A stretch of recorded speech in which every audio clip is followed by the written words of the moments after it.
ಬೆಳಗ್ಗೆ 9 ಗಂಟೆಗೆ ವಾಟದವಸಹಳ್ಳಿ ಗ್ರಾಮ ಪಂಚಾಯಿತಿ ಕಚೇರಿಯಿಂದ ನಗರಗೆರೆ ಹೋಬಳಿಯ ವಾಟದವಸಹಳ್ಳಿ ಹಾಗೂ ವಿವಿಧ ಗ್ರಾಮಗಳ ರೈತರು ಕಾಲ್ನಡಿಗೆ ಜಾಥಾ ಮೂಲಕ ಗೌರಿಬಿದನೂರು ನಗರಕ್ಕೆ ಆಗಮಿಸಿದರು. ಎತ್ತಿನ ಗಾಡಿ, ಟ್ರ್ಯಾಕ್ಟರ್ ಮತ್ತು ದ್ವಿಚಕ್ರ ವಾಹನಗಳಲ್ಲಿ ರೈತರು ಜಾಥಾದೊಂದಿಗೆ ಸಾವಿರಾರು ಸಂಖ್ಯೆಯಲ್ಲಿ ಭಾಗವಹಿಸಿದರು. ಸಿಪಿಎಂ, ಅಖಿಲ ಕರ್ನಾಟಕ ರೈತ ಸಂಘ, ದಲಿತ ಸಂಘಟನೆಗಳು ಭಾಗವಹಿಸಿ ಜಾಥಾಗೆ ಬೆಂಬಲ ಸೂಚಿಸಿದರು. ರೈತ ಸಂಘದ ಅಧ್ಯಕ್ಷ ಹಾಗೂ ವಾಟದವಸಹಳ್ಳಿ ಕೆರೆ ಅಚ್ಚುಕಟ್ಟುದಾರರ ಸಂಘದ ಅಧ್ಯಕ್ಷ ಮಾಳಪ್ಪ ಮಾತನಾಡಿ, ನಗರಗಿರಿ ಹೋಬಳಿ ವಾಟದವಸಹಳ್ಳಿ ಕೆರೆಯ ನೀರು ಸುತ್ತಮುತ್ತಲ 9 ಹಳ್ಳಿಗಳಿಗೆ ಜೀವನಾಡಿಯಾಗಿದ್ದು, ವಾಟದವಸಹಳ್ಳಿ, ಸಾದಾರ್ಲಹಳ್ಳಿ, ಜೀಲಾಕುಂಟೆ, ಮಣಿವಾಲ, ಮುದ್ದಲೂಡು ಮುಂತಾದ ಕೆರೆಗಳಿಗೆ ನೀರು ಹರಿದು ಅಂತರ್ಜಲ ಮಟ್ಟ ವೃದ್ಧಿಯಾಗಿ ಕೃಷಿ ಚಟುವಟಿಕೆಗಳಿಗೆ ಆಧಾರವಾಗಿದೆ. ಇಂತಹ ಕೆರೆಯ ನೀರು ನಗರಕ್ಕೆ ತೆಗೆದುಕೊಂಡು ಹೋಗಲು ನಾವು ಬಿಡುವುದಿಲ್ಲ, ಪ್ರಾಣವನ್ನಾದರೂ ಕೊಟ್ಟೆವು, ನೀರು ಬಿಡುವುದಿಲ್ಲ ಎಂದು ಆಕ್ರೋಶ ವ್ಯಕ್ತಪಡಿಸಿದರು. ವ್ಯವಸಾಯಕ್ಕೆ ಮೀಸಲಿಡಬೇಕು. ನಮಗೆ ದೊಡ್ಡ ದೊಡ್ಡ ಕಾರ್ಖಾನೆ ಇಲ್ಲ, ಫ್ಯಾಕ್ಟರಿಗಳಿಲ್ಲ, ಬೇರೆ ಏನೂ ಇಲ್ಲ. ನಾವು ಜೀವನ ಮಾಡೋದು ಕೇವಲ ಕೃಷಿಯಿಂದ ಮತ್ತೆ ಹೈನುಗಾರಿಕೆಯಿಂದ. ಈ 5 ಬೇಡಿಕೆಗಳು ನೀವು ತಕ್ಷಣ ಗೆಜೆಟ್ ನೋಟಿಫಿಕೇಶನ್ ಆಗಬೇಕು, ಸರ್ಕಾರಿ ಸುತ್ತೋಲೆ ಆಗಬೇಕು. ಅಲ್ಲಿವರೆಗೂ ಈ ಹೋರಾಟ ಚರ್ಚೆಗೆ ಬಂದ್ರೆ ನಮ್ಮಲ್ಲಿರ್ತಕ್ಕಂಥ ಹಲವಾರು ಮುಖಂಡರು ಬರ್ತಾರೆ, ನಿಮ್ಮ ಹತ್ರ ಚರ್ಚೆ ಮಾಡ್ತಾರೆ. ಯಾವುದೇ ಕಾರಣಕ್ಕೂ ಈ ಬೇಡಿಕೆ ಈಡೇರಿ ನಾವು ಈ ಹೋರಾಟವನ್ನು ಅಂತ್ಯಗೊಳಿಸಲಿಲ್ಲ. ಇಲ್ಲಿ ನಾವೇನಿಲ್ಲಿ ಟೆಂಟ್ ಹಾಕೊಂಡು ಕುತ್ಕೊಂಡಿದ್ರಲ್ಲ, ನಾವು ಅನಿರ್ದಿಷ್ಟವಾಗಿ ಮುಷ್ಕರ ಮಾಡ್ಲಿಕ್ಕೆ ನಾವು ತಯಾರಿ ಮಾಡಿಕೊಂಡಿದ್ದೀವಿ. ಆದ್ರಿಂದ ಈ ಹೋರಾಟಕ್ಕೆ ನಾನು ಹೀಗೆ ಮಾತಾಡ್ಲಿಕ್ಕೆ ಇಷ್ಟಪಡಲ್ಲ, ಯಾಕಂದ್ರೆ ಹಲವಾರು ಜನ ಗಣ್ಯರಿದ್ದಾರೆ, ಅವರೆಲ್ಲ ಮಾತಾಡಬೇಕಾಗುತ್ತೆ. ಈ ಒಂದು ಹೋರಾಟಕ್ಕೆ ಪ್ರತ್ಯಕ್ಷವಾಗಿ ಪರೋಕ್ಷವಾಗಿ ಎಲ್ಲ ನಮ್ಮ ಈ ಹೋರಾಟ ಇಲ್ಲಿವರೆಗೂ ಬರಬೇಕಾದ್ರೆ ನಮ್ಮ ಮಾಧ್ಯಮ ಮಿತ್ರರು, ದೃಶ್ಯಮ ಮಾಧ್ಯಮ ಮಿತ್ರರು ನಮಗೆ ತುಂಬಾ ಒಂದು ಸಪೋರ್ಟ್ ಕೊಟ್ಟಿದ್ದಾರೆ. ಅವರು ಕೂಡ ನಮ್ಮ ಹೋರಾಟವರೆಗೂ ಸ್ವಾಗತವನ್ನು ಕೊಡಿಸ್ತೇನೆ. ಮತ್ತು ಏನಿಲ್ಲಿ ಪೊಲೀಸ್ ಇಲಾಖೆಯವರಿದ್ದಾರೆ, ಅವರು ಕೂಡ ನಮ್ಮ ಸಾಧಕ ಬಾಧಗಳು ಗೊತ್ತಿದೆ. ಅವರು ಕೂಡ ನಿರಂತರವಾಗಿ ನಮ್ಮ ಅಧಿವೃದ್ಧಿಗಳಿಂದ ಈ ಹೋರಾಟಕ್ಕೆ ಅವರು ಕೂಡ ಬೆಂಬಲ ಕೊಟ್ಟಿದ್ದಾರೆ.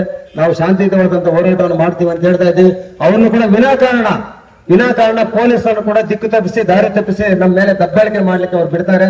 ಆದ್ರೂ ನಾವೇನು ಹೆದರೋದಿಲ್ಲ, ನಮ್ಮ ಹೋರಾಟ ಶಾಂತಿಯುತವಾಗುತ್ತೆ ಅಂತ ಹೇಳ್ತಾ, ಸುಮಾರು ದಶಕಗಳಿಂದ ಎತ್ತಿನ ಹೊಳೆ ನೀರು ಹರಿಯುತ್ತದೆ ಎಂದು ಅದೆಷ್ಟೋ ಮುಖ್ಯಮಂತ್ರಿಗಳು ಹೇಳಿಕೊಂಡು ಸಾವಿರಾರು ಕೋಟಿಗಳನ್ನು ವಿನಿಯೋಗಿಸಿದ್ದಾರೆ. ಆದರೆ ಈವರೆಗೂ ನೀರು ಹರಿದಿರುವ ನಿದರ್ಶನವಿಲ್ಲ. ಎತ್ತಿನ ಹೊಳೆ ಯೋಜನೆಯಲ್ಲಿ ವಾಟದವಸಹಳ್ಳಿ ಕೆರೆಯನ್ನ ಎತ್ತಿನ ಹೊಳೆ ಯೋಜನೆಗೆ ಅಳವಡಿಸಿಲ್ಲ.